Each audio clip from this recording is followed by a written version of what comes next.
everybody, welcome to another episode from Holsinger's Fly Shop. Today I'm going to tie you another wet fly. Spring's coming up here, hopefully soon. And it's winter time here now, but I'm thinking about spring, and with springtime for me comes swinging wet flies, one of my favorite things to do from way back. And this is a pattern that I use, variations of it. I'm tying this pattern, I want to specify here, I'm tying this as a generic fly. So it imitates nothing, it imitates everything in essence. Mix up your colors, mix up your size, but stick to, like the pattern, stick to what I use, except change the colors. You can change the hackle if you want. I'm going to use partridge. If you want to use a hen hack, or a hen hackle or hen pheasant would work great, but use a soft hackle. That's what this fly is. And we're going to use a bead in it. Change the color of the bead. Change the color of the dubbing, make an olive or whatever color you want. If you have a hatch that you particularly like to fish, and you want a little bit heavier wet fly, this is a great way to get there. So just have fun tying it. That's what it's all about, finding one that works for you. But I'm going to show you a few techniques that will help you tie a nice fly. So let's get into it. The bead head soft tackle.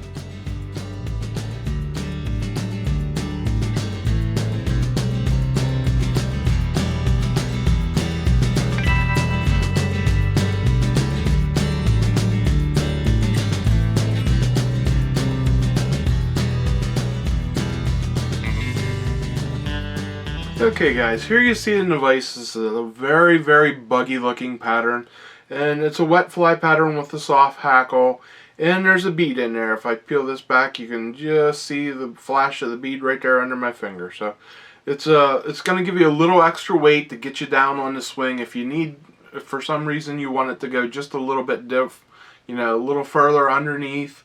If you find them feeding a little bit more suspended rather than in the film, this is the kind of fly you want to go to.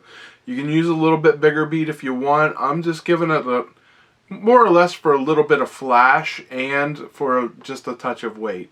So what we're going to start out with, I'll put the hook in the vise here. We're using a Trutta Old Man hook in a size 14. Okay, it's just a nice wet fly, dry fly hook, all around nymph hook, just a good all around hook. The bead we're using is a 2.4 millimeter tungsten bead. This one is nickel. Okay, for thread, I'm using a dark gray 70 denier ultra thread, and what I want to do is I want to put it right behind the bead there. I'm going to trim off my tag, and then I want to move this bead back to where it's about one bead length behind that eye. Okay, so an eye length or a bead length behind the eye, that's where I want the bead to end up. So what I'm going to do is I'm going to build a ball of thread right there, so this bead will back into that and not go behind it. So we're just going to build up a nice little ball there, and you see there that now I want to move that up just a hair further. And another thing I can do is I can put a little bit of glue on there to hold that in place, which works real well. Oops. So there we go. We got a little ball build up there. And we'll move the bead back right about there is where I want it. Yep, just enough room to put some hackle in front. And then I'm going to bring my thread back to put the tail on. For the tail, we're going to use a wood duck flank feather, and you can use a mallard, or you can use partridge, whatever you got handy. Even pheasant tail would work fine on here. And we're going to take some of these fibers. We don't want a real big thick tail, and we want it about the length of the body. So I don't want a long tail either. I don't even often put tails on a wet fly, so I don't want this real long. I want it just visible. And then we're going to trim that off. Now I'm going to put a piece of lead on, or not lead, I'm going to put a piece of gold wire on, and this is small gold wire. And this is just going to be a ribbing for my body here. Okay. And now we're going to dub it. And for dubbing, I'm getting into my dubbing blend box number 1. This is SLF Whitlock's dubbing blends. And the color I'm using here is Damsel Tan. I really like this color. It's a light tan color. And it's a natural color. A light natural color. So, with a little bit of sparkle and flash in it to make me happy. So we're just going to dub a small amount on there. It doesn't take a whole lot. And we'll start back at the tail. And we're going to dub up towards that ball that we created. Alright, I need just a hair more on there. And I mean a very small amount more.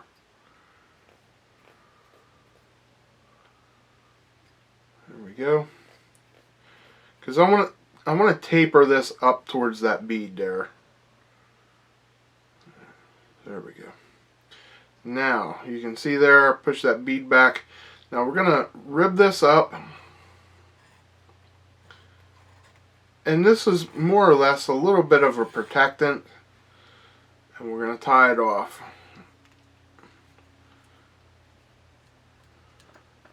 Okay, now I'm going to whip finish off behind there.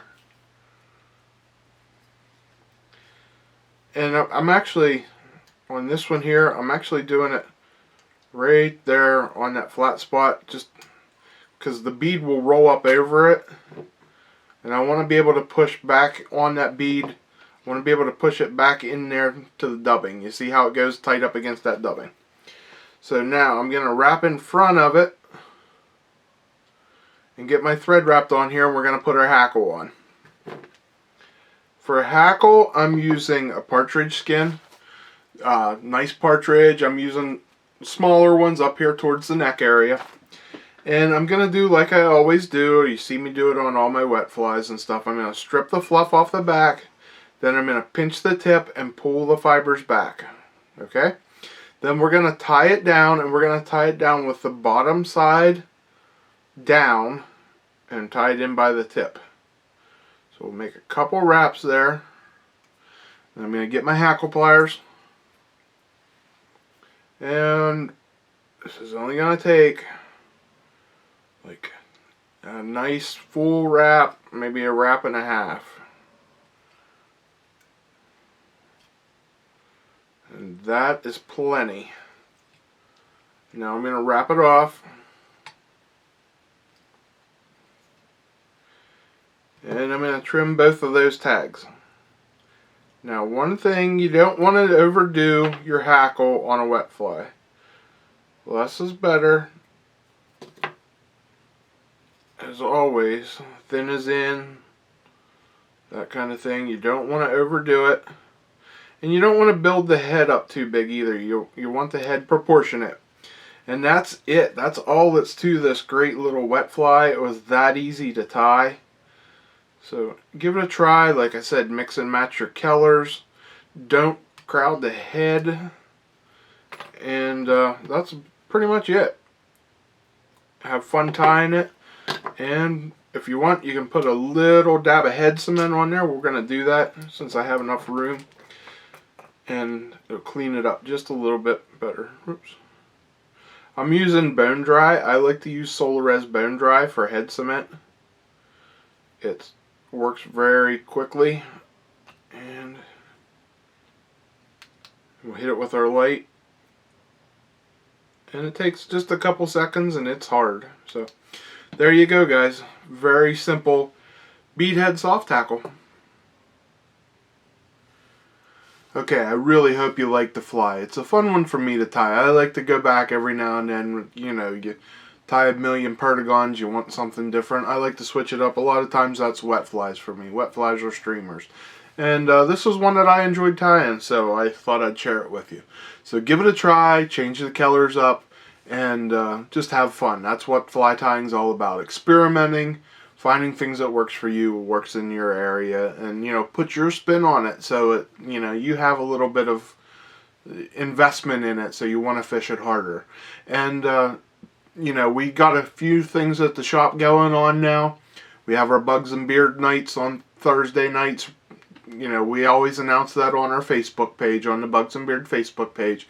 And be sure to go check out the brand new Bugs and Beards podcast. Myself, Pat Smith, and Nick, we have a great time putting it together for you. We got a lot of great guests lined up, and we have a lot of fun doing it. So please stop over and listen to a podcast. If you're into that kind of stuff, check it out. We're on Stitcher, Apple, iTunes, Google Play. We're out there pretty much wherever you like to listen. Spotify is another one. So go check us out, download our episode, let us know what you think, and comment on them, please. And as always, if you like my tying videos, please give them a thumbs up. Helps boost me up in the numbers there a little bit. And comment on it. If there's something you like, if there's a color you like the pattern in, share that with us. That always helps the other guys that are watching. So anything you need, you can find on our website at holsingersflyshop.com. Be sure to go check it out all online there. And if you have any questions, if you want to know about a guiding trip or anything like that from me, you can reach me at holsingersflyshop@gmail.com. Until next time, guys, I'm Sean Holsinger.